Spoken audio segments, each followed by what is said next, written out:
आपको बताएं कि हुकूमत ने परेशान आवाम की मजीद परेशानी बढ़ा दी है। एक और बिजली बॉम्ब गिरा दिया। क्या है? बिजली सार्फिन के लिए बुरी खबर है। बिजली ₹2.52 फी यूनिट महंगी कर दी गई है। इस हवाले से आपको अहम खबर दे रहे हैं। आपको बताएं कि एक और बिजली बॉम्ब गिरा दिया गया है। बिजली ₹2.52 फी यूनिट महंगी कर दी गई। बिजली सितंबर की माहाना फ्यूल एडजस्टमेंट कीमत में महंगी की गई। नेपरा ने बिजली की कीमत में इजाफे का नोटिफिकेशन जारी कर दिया है। इजाफा नवंबर 2021 के बिलों में वसूल किया जाएगा।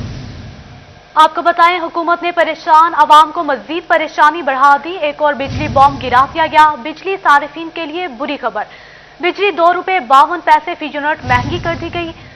इसी हवाले से मजीद जानेंगे। हमारे साथ मौजूद हैं अवैस कियानी, उनसे राब्ता बहाल करने की कोशिश करेंगे। आपको बताएं कि हुकूमत ने परेशान आवाम की मजीद परेशानी बढ़ा दी है। एक और बिजली बॉम्ब गिरा दिया गया है। बिजली सारिफिन के लिए बुरी खबर है। बिजली ₹2.52 फी यूनिट महंगी कर दी गई है, जबकि इस वक्त एक और बिजली बॉम्ब गिरा दिया गया। बिजली बॉम्ब गिरने के बाद अब ₹2.52 फी यूनिट बिजली मजीद महंगी कर दी गई है। हुकूमत ने परेशान आवाम की परेशानी मजीद बढ़ा दी। एक और बिजली बॉम्ब गिरा दिया गया। बिजली सारिफिन के लिए बुरी खबर है। बिजली ₹2.52 फी यूनिट महंगी कर दी गई है। एक और बिजली बॉम्ब गिरा दिया गया। बिजली ₹2.52 फी यूनिट महंगी कर दी गई। बिजली सितंबर के माहाना फ्यूल एडजस्टमेंट की मद में महंगी की गई। इसी हवाले से मजीद तफसीलात जानते हैं अवैस कियानी से। अवैस, बताइएगा।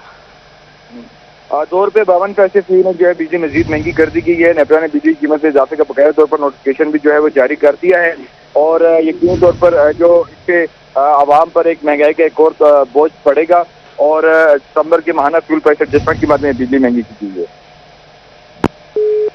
ठीक है, बहुत शुक्रिया अवैस साहब, तफसीलात से आगाह कर रहे थे। एक और बिजली बॉम्ब गिरा दिया गया है। बिजली ₹2.52 फी यूनिट महंगी कर दी गई है और बिजली सितंबर की माहाना फ्यूल एडजस्टमेंट कीमत में की गई, जहां पर नेपरा ने महंगी करने की बिजली की कीमत में इजाफे का नोटिफिकेशन भी जारी कर दिया है और इजाफा नवंबर 2021 के बिलों में वसूल किया जाएगा।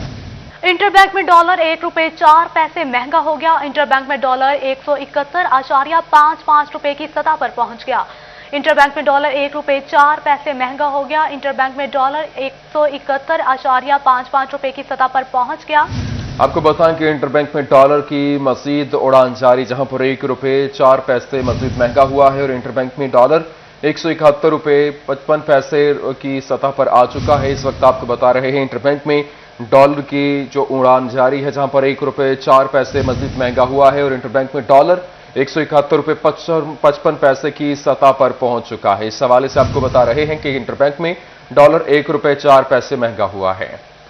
हुकूमत का सनती शोबे में गैस पर सब्सिडी वापस लेने का ऐलान। इंडस्ट्री का पहिया रुकने का भी खदशा पैदा हो गया। हुकूमत के इस ऐलान ने फैसलाबाद की इंडस्ट्री को झंझोड़ कर रख दिया है। सनतकार कहते हैं सब्सिडी वापस ली गई तो एक्सपोर्ट हदफ पूरा करने का ख्वाब ही रहेगा। इसी हवाले से मजीद जानते हैं शेराज भट्ट से। जी शेराज, बताइएगा।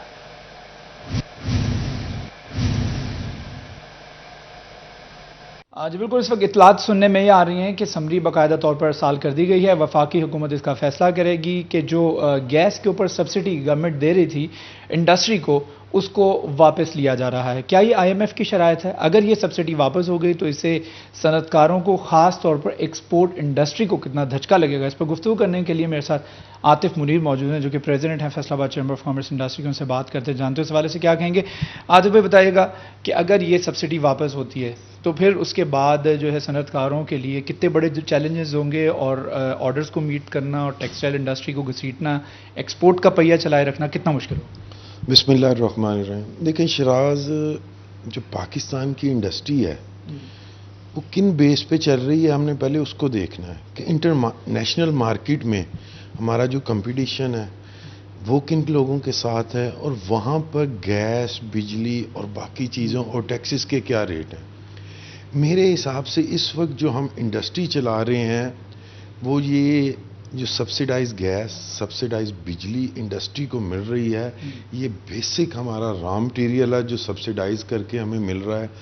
अगर ये वापस ले ली गई तो फिर हम यही कहेंगे जो 10 साल पहले पिछली गवर्नमेंट में जो हाल इस इंडस्ट्री का और इस एक्सपोर्ट ओरिएंटेड इंडस्ट्री का हुआ है वही होने जा रहा है।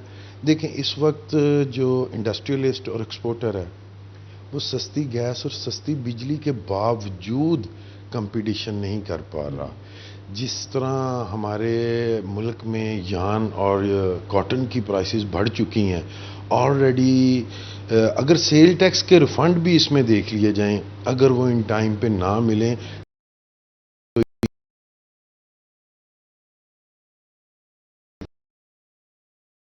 तो टेक्सटाइल इंडस्ट्री को, इस मुल्क की मईशत को चलाने के लिए, इस शहर की इंडस्ट्री को चलाने के लिए और इस पाकिस्तान की एक्सपोर्ट को बढ़ाने के लिए जो इमरान खान कह रहे हैं कि हमने जो टोटल एक्सपोर्ट का अपना जो फिगर है वो सिर्फ टेक्सटाइल से लेना है, तो अगर ये गैस 6.5 सेंट से ऊपर जाती है तो गवर्नमेंट को अपने टारगेट अचीव करने में प्रॉब्लम होगी और इस शहर में, इस मुल्क में बेरोज़गारी का एक तूफ़ान आने वाला है, फैक्ट्रियाँ बंद हो जाएंगी। तो मेरी गवर्नमेंट से ये रिक्वेस्ट होगी, गुजारिश होगी, इंडस्ट्री को चलाने के लिए इसे सब्सिडाइज रेट पर गैस भी देना ज़रूरी है और बिजली भी देना ज़रूरी है। और आगे जैसे सुनने में आ रहा है कि नवंबर में जनवरी तक कि गैस बहुत कम मिलेगी और ना मिलने वाली है, और ये भी एक इशू है कि एक तो सस्ती आपने देनी है और दूसरी कंटिन्यूटी आपने उसमें बरकरार रखनी है और ज़रूर देनी है ताकि आप अपने ही टारगेट अचीव कर सकें और अपने ही मुल्क ये तरक्की पे जा सकें। बिल्कुल सर, ना सिर्फ बेरोज़गारी के खौफ में जो है वो इस वक्त लेबर है, बल्कि इसके साथ साथ बहुत सारे चैलेंजेस का सामना है। अगर गैस के ऊपर सब्सिडी वापस ली जाती है तो खित्ते के अंदर हम कंपटीटर। जी बहुत शुक्रिया शिराज, आप हमें तफसीलात से आगाह कर रहे थे। फैसलाबाद हाउसिंग बाईलॉज के खिलाफ वर्जी मंजूरी ली, ना ही कवायद व ज़वाबित पर अमल दरामद किया गया। फैसलाबाद शहर में मजीद 7 गैर कानूनी कॉलोनियों की तामीर, चक 219 गहरी हाफिज ब्लॉक को सरबेमहर कर दिया गया। मोइन गार्डन, पाम वैली और तांदियावाला में भी दफातर सरबेमहर कर दिए गए। आपको बताएं कि फैसलाबाद हाउसिंग बाईलॉज की खिलाफ वर्जी और यहाँ पर मंसूरी ली, ना ही कवायद और ज़वाबित पर अमल दरामद किया गया। फैसलाबाद शहर में मजीद 7 गैर कानूनी कॉलोनियों की तामीर की गई, जहां पर चक 219 गहरी हाफिज ब्लॉक को सरबमोहर कर दिया गया है। इसी पर बात करेंगे, रमजान मिर्जा हमारे साथ मौजूद हैं। जी रमजान, बताइएगा कौन कौन सी कॉलोनीज इसमें शामिल हैं? जी बिल्कुल, एफडीए की जानिब से कार्रवाई की गई है और बगैर मंजूरी लिए बनने वाली 7 कॉलोनियों के दफातर तो सरबमोहर किए ही गए हैं। इसके साथ साथ वो तमाम काम, वो डेवलपमेंट का काम जो कि बगैर किसी मंजूरी के किया गया था, उसको भी डिमोलिश जो है वो किया गया है और दाखिली रास्तों को नुकसान पहुंचाया गया है। जो हिफाजती दीवारें हैं उनको भी गिराया गया है और इन कॉलोनियों में हाफिज ब्लॉक है, मोइन गार्डन है और इसके साथ साथ 219 रेबे की मुख्तलिफ कच्ची आबादियाँ भी जो हैं इसी में शामिल हैं, जिनके खिलाफ जो है वो स्टेट ऑफिसर इम्तियाज़ गुराया ने कार्रवाई की गई है। और इससे पहले भी मुतअद्दिद कॉलोनियाँ बनी हैं, लेकिन अफसोस की बात यह है कि एफडीए की जानिब से ये कार्रवाइयाँ जो हैं वो उस हद तक सूदमंद साबित नहीं होती, जिसके बायस फैसलाबाद के डेवलपर्स जो हैं वो सादा लो शहरियों को लूट रहे हैं और वो तमाम कॉलोनियाँ जो कि अभी भी गैर कानूनी हैं और इनकी तादाद 300 से ज़ायद है, वहाँ पर प्लॉट्स की खरीदो फरोख्त भी हो रही है और मजीद गैर कानूनी कॉलोनियाँ जो हैं वो भी बन रही हैं। ताहम इस हवाले से एफडीए के मुताबिक इन कॉलोनियों में खरीदो फरोख्त के ऊपर तो पाबंदी आयद कर ही दी गई है। इसके साथ साथ इन कॉलोनियों में यूटिलिटी सर्विसेज भी फराहम नहीं की जाएंगी, जिसके बायस अगर कोई शहरी वहाँ पे प्लॉट खरीदते हैं तो उन्हें आने वाले दिनों में मसाइल का सामना करना पड़ेगा। बहुत शुक्रिया रमजान मिर्जा, आप तफसीलात से आगाह कर रहे थे। टोबा टेक्सिंग में पीने का साफ पानी चोरी होने लगा और 400 घरों में एक गैर कानूनी कनेक्शन लगाकर पानी चोरी करने का इंकशाफ। म्यूनिसिपल कमेटी इंतजामिया ने कार्रवाई शुरू कर दी। नादहिंदगान को भी नोटिस जारी कर दिया गया। मुबशर हसन नकवी जी, आगाह कीजिएगा। पानी की एक पाइपलाइन बिछाई गई है जिसकी वजह से टोबा टेक्सिंग के रहायशी अफराद को पीने का साफ पानी मिलता है और म्यूनसिपल कमेटी के थ्रू जो है वो इन तमाम तरह अफराद को पीने का पानी फराहम किया जाता है। म्यूनसिपल कमेटी इन तमाम तरह अफराद से जो है माहाना बिल वसूल करती है, लेकिन म्यूनसिपल कमेटी के जो ज़राए हैं उन्होंने इंकशाफ किया है कि टोबा टेक्सिंग के रहायशी पीने के साफ पानी में भी चोरी करने लगे हैं और इस हवाले से 400 अफराद की निशानदही की गई है जो पानी चोरी में मुलव्वस पाए गए हैं, जिस पर म्यूनसिपल कमेटी ने इन 400 जो अफराद हैं इनके खिलाफ कार्रवाई का आगाज़ किया है। इनको जुर्माने भी किए गए हैं और इनके कनेक्शन जो हैं वो मुनक़ते कर दिए गए हैं। म्यूनसिपल कमेटी के ज़राए के मुताबिक प्राइवेट अफराद की मदद से जो है वो घरों में गैर कानूनी कनेक्शन लगाए जाते हैं, जिससे बिलाशुबा म्यूनसिपल कमेटी को भी परेशानी का सामना करना पड़ रहा है। म्यूनसिपल कमेटी के मुताबिक कमेटी की आबादी करीबन 1,30,000 के करीब बनती है और 15,000 अफराद को जो है वो कनेक्शन दिए गए हैं, लेकिन 400 अफराद ने पानी चोरी करके जो है वो म्यूनसिपल कमेटी के नुकसान पहुँचाया। इससे बिलाशुबा म्यूनसिपल कमेटी की जो रिकवरी मुहिम है वो बुरी तरह असर हो रही है। मजमूई तौर पर 4 करोड़ से ज़ायद जो है वो रिकवरी जो है वो म्यूनसिपल कमेटी करती है और म्यूनसिपल कमेटी का ये कहना है कि ऐसे अफराद जो पीने का पानी इस्तेमाल कर रहे हैं उन तकरीबन 1.5 करोड़ रुपए की रिकवरी कर ली गई है। बकिया रिकवरी के लिए भी मजीद कार्रवाइयाँ तेज़ कर दी गई हैं। जी बहुत शुक्रिया, आप हमें तफसीलात से आगाह कर रहे थे। और अभी आपको बताएं, फैसलाबाद में 24 घंटे के दौरान 6 नए डेंगू मरीज रिपोर्ट हुए। फैसलाबाद में मुतासिरा मरीज इलाइट और DHQ अस्पताल में जेर इलाज है। फैसलाबाद में मुतासिरा मरीजों की तादाद 310 हो गई। फैसलाबाद में 24 घंटे के दौरान 6 नए डेंगू के मरीज रिपोर्ट हुए। फैसलाबाद में मुतासिरा मरीज इलाइट और DHQ अस्पताल में जेर इलाज हैं। फैसलाबाद के DHQ अस्पताल किडनी सेंटर में अमले का फुकदान है और गुर्दा के मरीज शाम और रात में डायलिसिस की सहूलत से महरूम है। इलाज के हुसूल के लिए आए शहरी ख्वार होने लगे हैं। फैसलाबाद के DHQ अस्पताल किडनी सेंटर में अमले का फुकदान है। गुर्दा के मरीज शाम और रात में डायलिसिस की सहूलत से महरूम है। इलाज के हसूल के लिए आए शहरी ख्वार होने लगे हैं। इसी सिलसिला में मजीद तफसीलात जानते हैं अज़ादार हुसैन से। जी अज़ादार, बताइएगा मरीजों को किन मुश्किलात का सामना है? जी बिल्कुल, हुकूमत पंजाब की जानिब से डिवीज़न फैसलाबाद का सबसे बड़ा किडनी सेंटर DHQ अस्पताल में बनाया गया, जहाँ पे 30 डायलिसिस मशीनें फराम की गई हैं। मगर यहाँ पे जो मरीज़ों के डायलिसिस हो रहे हैं वो दोपहर 3 बजे तक हो रहे हैं और उसके बाद सिर्फ एमरजेंसी तौर पे शाम और रात के औकात में मरीज़ों के जो है डायलिसिस किए जाते हैं। अगर इसके बाद तहसील हेडक्वार्टर अस्पतालों की बात की जाए या अलाइड अस्पताल के वाले से बात की जाए तो वहाँ पर 24 घंटे मरीज़ों के जो डायलिसिस हो रहे हैं और उन्हें जो है टाइम दिया जा रहा है, जिसके सबब जो मरीज़ आ रहे हैं, क्योंकि जब अगर डायलिसिस का टाइम बर वक्त ना मिले तो मरीज़ों को जो ख्वारी का सामना होता है। हमारे साथ यहाँ पे मरीज़ मौजूद हैं DHQ अस्पताल में, उनसे जानते क्या। जी सर, कहाँ से आ रहे हैं? ये मेरा चनियोट से थल्ले का साजिद हुसैन मेरा नाम है। तो इसको जो है ना चाहिए कि 24 घंटे इसको चालू कर दिया जाए, क्योंकि रश काफ़ी होता है। रश की वजह से किसी की ट्रीटमेंट होती है, किसी की नहीं होती, तो इसको 24 घंटे के लिए चालू कर दिया जाए। ये मेरी हुकूमत से अपील है। 24 घंटे के लिए फ़ाल किया जाए ताकि अगर मरीज़ आते हैं डायलिसिस के हवाले से तो ज़्यादा से ज़्यादा मरीज़ों को जो है वो डायलिसिस किए जा सके। जी बहुत शुक्रिया अज़ादार, आप हमें तफसीलात से आगाह कर रहे थे। गवर्नमेंट गर्ल्स कॉलेज 18,000 की तामीर तो जैसे तैसे मुकम्मल कर ली गई, लेकिन तलबा मुस्तफीद करने का सिलसिला शुरू ना किया जा सका। ताहाल स्टाफ भर्ती किया, ना ही दाखिलों का सिलसिला शुरू किया गया। इसी पर बात करेंगे। अबू तुराब तुराबी हमारे साथ मौजूद हैं। जी अबू तुराब, बताइएगा कॉलेजेस डिपार्टमेंट की जानिब से गैर संजीदगी का मुजाहरा क्यों किया जा रहा है? जी बिल्कुल, देखें कुफल टूटा खुदा खुदा करके हुकूमत पंजाब को आखिरकार गवर्नमेंट गर्ल्स एसोसिएट कॉलेज 18,000 को फ़ाल करने का ख्याल आया तो हुकूमती नोटिफिकेशन के बाद यहाँ पर इंटरमीडिएट की क्लासेस का आगाज़ कर दिया गया। क्लासेस के इजरा के लिए बाकायदा तौर पर तशहीरी मुहिम भी चलाई जा रही है और वालदैन को आगाही भी फराम की जा रही है। ताहम स्केजुअल ऑफ न्यू एक्सपेंडिचर्स का अमल शुरू नहीं हो सका। टीचिंग और नॉन टीचिंग स्टाफ की भर्ती का अमल शुरू नहीं हुआ, जिसकी वजह से यहाँ पर दाखिला मुहिम मुतासर होने का खदशा है। प्रोजेक्ट डायरेक्टर मोहम्मद आरिफ सप्रा यहाँ पर उनकी जानिब से दाखिले मुहिम का आगाज़ कर दिया गया है, लेकिन इस कॉलेज का इफ्तिताह भी नहीं हुआ और कॉलेज ने जो है वो फेस्को के 13 लाख रुपए से ज़ायद जो वाजिबात हैं अदा करने हैं, जो कि ताहाल अदा नहीं हो सके। इस महकमा कॉलेज की जानिब से इंटरमीडिएट की क्लासेस का इजरा का ऐलान कर दिया गया है और बाकायदा तौर पर क्लासेस के आगाज़ के लिए जो है वो इकदाम भी शुरू कर दिए गए हैं, जिसके सिलसिले में जो है वो मकामी जो यहाँ पर डिग्री बॉयज़ कॉलेज है उससे और रज़ाकार हैं उनकी खिदमात ली जाएंगी और रज़ा कराना खिदमात और मकामी कॉलेज के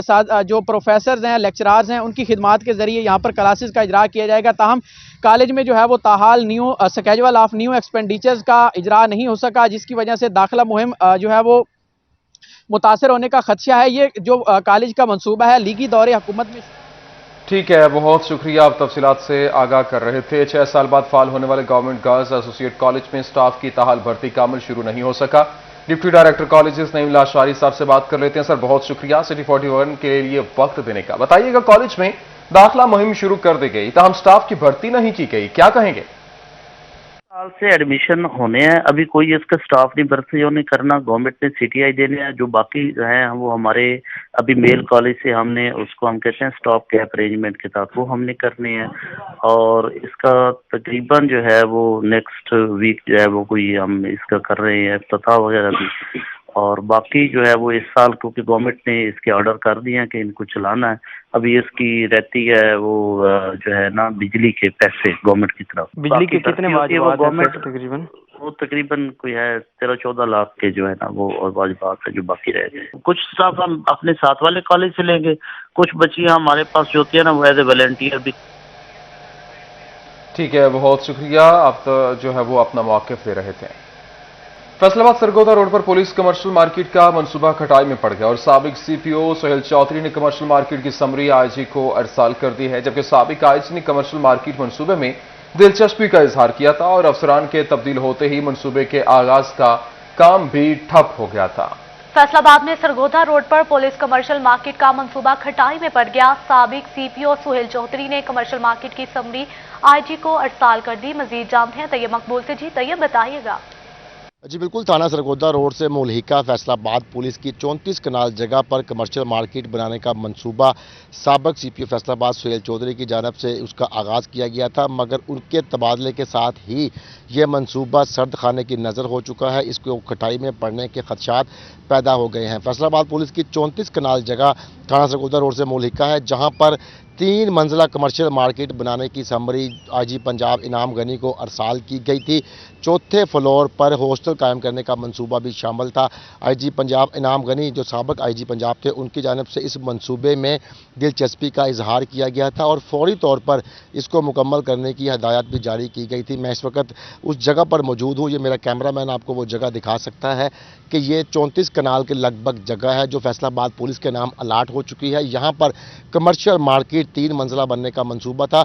इस हवाले से जो सबका सीपीओ फैसलाबाद थे सोहेल चौधरी, उनका यहाँ पर बिलालगंज मार्केट में, शुएब बिलाल मार्केट में दुकानदारों से, ताजरों से, यूनियन से मीटिंग भी हुई थी, जिसमें उनकी जानिब से ये यकीन दहानी करवाई गई थी कि तमाम ताजर यहाँ पर मार्केट में अपनी दुकानें बुक करवाएंगे और जो उसकी पगड़ी एडवांस के तौर पर जितनी भी रकम दुकानदारों के ज़िम्मा होगी वो अदा करेंगे और उसी रकम के साथ इस मार्केट को तामीर किया जाएगा, जबकि हर माह उसका किराया भी बाकायदा तौर पर फैसलाबाद पुलिस के अकाउंट में जमा होगा और वो जो तमाम रकम जो इस कमर्शियल मार्केट और हॉस्टल से हर। जी बहुत शुक्रिया तैयब, आप हमें तफसीलात से आगाह कर रहे थे। चिन्योट शहर का फायर ब्रिगेड ऑफिस इंतजामिया की अदम तवज्जुही का शिकार। साल पुरानी वाटर टैंकी भी खस्ता हाली के सबब खतरात बांटने लगी। वाटर टैंकी की दीवारों से टपकता पानी इंतजामिया की नाकिस कारकर्दगी का मुंहबोलता सबूत है। इसी हवाले से बात करेंगे, अब्दुल कदीर हमारे साथ मौजूद हैं। जी अब्दुल कदीर, आगाह कीजिएगा। बिल्कुल, चिन्योट शहर के वस्त में कायम किया गया फायर ब्रिगेड का ऑफिस हुकूमती अदम तवज्जुही का शिकार दिखाई देता है, जिसके बायस वाटर टैंकी जो कि काफ़ी अरसे से जो है वो यहाँ पर खस्ताहाली के मनाजिर पेश कर रही है, लेकिन उसकी तामीर और मुरम्मत के लिए कोई इकदाम नहीं किए जा रहे। मेरे कैमरामैन और एक जब आपको दिखा भी सके तो ये फायर ब्रिगेड ऑफिस में वाटर टैंकी है जो कि इंतहाई खस्ता हाल हो चुकी है और किसी भी वक्त मुनहदम होकर जो है वो एक बड़े हादसे का सबब बन सकती है। लेकिन ताहाल म्यूनसिपल इंतजामिया और ज़िला इंतजामिया की जानब से विजिट तो किए जाते हैं और इसकी रिपोर्ट्स तो वाला काम को भेजी जाती है, लेकिन इसकी तज़ीन और आश के लिए और इसकी तामीर और मुरम्मत के लिए कोई इकदाम नहीं किए जा रहे, जिसके बायस जो इर्द गिर्द के जो इलाका मकीन है उनमें जो है वो तशवीश की लहर है कि ये किसी भी वक्त मुनहदम होकर एक बड़े हादसे का सबब बन सकती है। इस सवाल से जो इलाका मकीन है, जो शहरी हैं और इसके साथ साथ जो फायर ब्रिगेड के मुलाजमीन हैं, उनके सरों पर भी जो है वो मौत के साए मंडला रहे हैं और किसी भी वक्त ये गिर कर जब उनके लिए एक हादसे का सबब बन सकती है। इस सवाल से जो मुलाजमीन समेत शहरी उनका ये मुतालबा सामने आ रहा है कि फायर ब्रिगेड की ये इकलौती फायर टैंकी है जिसकी खस्ताहाली को दूर किया जाए और इसकी तज़ीन और आश के लिए तमाम तर इक़दाम किए जाए ताकि किसी भी बड़े हादसे से बचा जा सके। ठीक है अब्दुल कदीर, बहुत शुक्रिया, आप तफसीलात से आगाह कर रहे थे। खबरों के सिलसिले को आगे बढ़ाएं। आपको बताएं ना, मीरपुर बंगला महंगाई ने किसानों के बीच छक्के छुड़ा दिए हैं। एक साल में डीएपी खाद की 8,000 रुपए की तक कीमत बढ़ चुकी है और गुज़श्ता साल नवंबर में डीएपी की कीमत 3200 रुपए थी। इसी हवाले से मजीद जानते हैं फकर दीवान भुट्टा से। जी फकर, बताइएगा। बिल्कुल, रोज बरोज बढ़ती हुई महंगाई से जहां पर आम आदमी मुतासिर हुआ है, वहीं पर किसान और ज़मींदार भी इस महंगाई के हमले से नहीं बच सका। हुकूमत की तरफ से एक साल के अंदर खादों की कीमतों में बेतहाशा इजाफा कर दिया गया है। पिछले साल 3200 रुपये में फ़रोख्त होने वाली डीएपी इस साल 8,000 रुपये से भी तजावुज़ कर रही गई है, जबकि दूसरी तरफ 1600 रुपये में फ़रोख्त होने वाली यूरिया इस साल 2,300 रुपये, जबकि पिछले साल 3,900 रुपये में फ़रोख्त होने वाली एसओपी इस साल 4,700 रुपये तक फ़रोख्त हो गई है। खादों की कीमतों में इजाफे से किसान और काश्तकार शदीद परेशानी का शिकार है। मेरे साथ यहाँ पर एक गंदम के काश्तकार मौजूद हैं जो कि गंदम की काश्तकार हैं, इनसे जानते हैं इस हवाले से क्या कहना चाहते हैं। जी अस्सलाम वालेकुम। मेरा वज़ीर-ए-आज़म इमरान खान नाले मुतालबा जी कि उन्होंने जो कंटेनर ते खड़े होके किसान भाइयों नाल वादे किए सी वो पूरे किए जान। देख लो कि पिछले साल कणक की जिहड़ा फी एकड़ बुआई खर्चा सी वो 15 तो 16,000 रुपया सी, लेकिन जिहड़ा इस साल बिजाई खर्चा वो 25 तो 30,000 रुपया किले ते हो रहा जी। ਤੇ ਜ਼ਰਾਅਤ ਜਿਹੜੀ ਹੈ ਇਹ ਮੁਲਕ ਦੀ ਰੀੜ੍ਹ ਦੀ ਹੱਡੀ ਦੀ ਹਸੀਅਤ ਰੱਖਦੀ ਹੈ ਤੇ ਮੇਰੀ ਇਮਰਾਨ ਖਾਨ ਅੱਗੇ ਅਪੀਲ ਆ ਕਿ ਤੁਸੀਂ ਇਸ ਰੀੜ੍ਹ ਦੀ ਹੱਡੀ ਨੂੰ ਬਿਲਕੁਲ ਤੋੜਨ ਤੋਂ ਬਚਾਓ। ਇਹ ਰੀੜ੍ਹ ਦੀ ਹੱਡੀ ਆ ਤੇ ਇਸ ਨੂੰ ਕਿਸਾਨ ਭਾਈਆਂ ਨੂੰ ਰਿਲੀਫ ਦਿੱਤਾ ਜਾਵੇ। ਜਿਹੜਾ ਤੁਸੀਂ ਕੰਟੇਨਰ ਤੇ ਖੜੇ ਹੋ ਕੇ ਵਾਅਦੇ ਕੀਤੇ ਸੀ ਕਿ ਤੁਸੀਂ किसान ਨੂੰ ਹੀ ਰਿਲੀਫ ਦੇਵਾਂਗੇ, किसान ਨੂੰ इदा रिलीफ देवांगे। जंग जिला इंतजामिया का चीनी की गराम फरोशी के खिलाफ क्रैकडाउन का फैसला। डिप्टी कमिश्नर की ज़ेर सदारत प्राइस कंट्रोल कमेटी का इजलास हुआ। अशियाए खुर्दोनोश की कीमतों पर कंट्रोल करने के लिए खसूसी हिदायत की गई। इसी पर बात करेंगे, अवैस खान हमारे साथ मौजूद हैं। जी अवैस, आगाह कीजिएगा। जंग में डिप्टी कमिश्नर शाहिद अब्बास जोइया की ज़ेर सदारत प्राइस कंट्रोल कमेटी की खसूसी इजलास का इनेकाद किया गया, जिसमें अशियाए ज़रूरिया की कीमतों का जो है वो जायज़ा लिया गया। इस वजह से डिप्टी कमिश्नर मेरे साथ मौजूद में, इनसे बात करेंगे। सर बताइएगा क्या कहेंगे, कीमतों को कंट्रोल करने के लिए क्या इकदाम किए जा रहे हैं, खसूसी तौर पर चीनी के हवाले से बताइएगा। उस हवाले से गवर्नमेंट ऑफ पंजाब की जाने से भी इकदाम किए जाए। जी बिस्मिल्लाहिर्रहमानिर्रहीम, थैंक यू वेरी मच। महंगाई को कंट्रोल करना गवर्नमेंट के टॉप प्रायोरिटी एजेंडा में शामिल है। एक तो इसमें जो हमने इक़दामात लिए हैं, मंथली हमारी फोर्टनाइटली 15 दिन के बाद मंथली 2 मीटिंग्स हो रही हैं प्राइस कंट्रोल कमेटी की।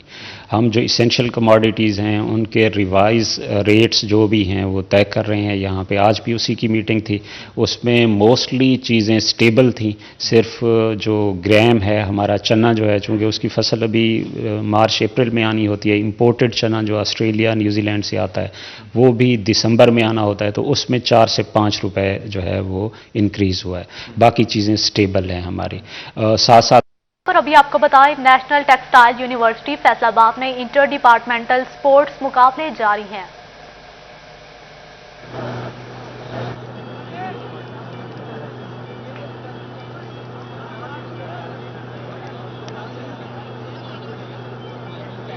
दस्तगीर जज साहब की तरफ से छक्का मारने वाले को 200 रुपया इनाम, 400 हो गया।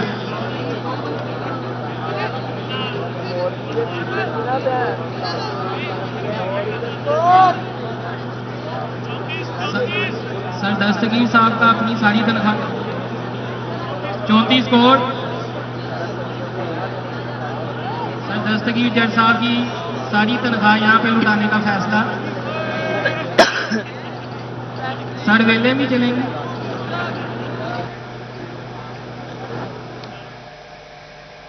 स्टूडियो से फिल वक्त इतना है।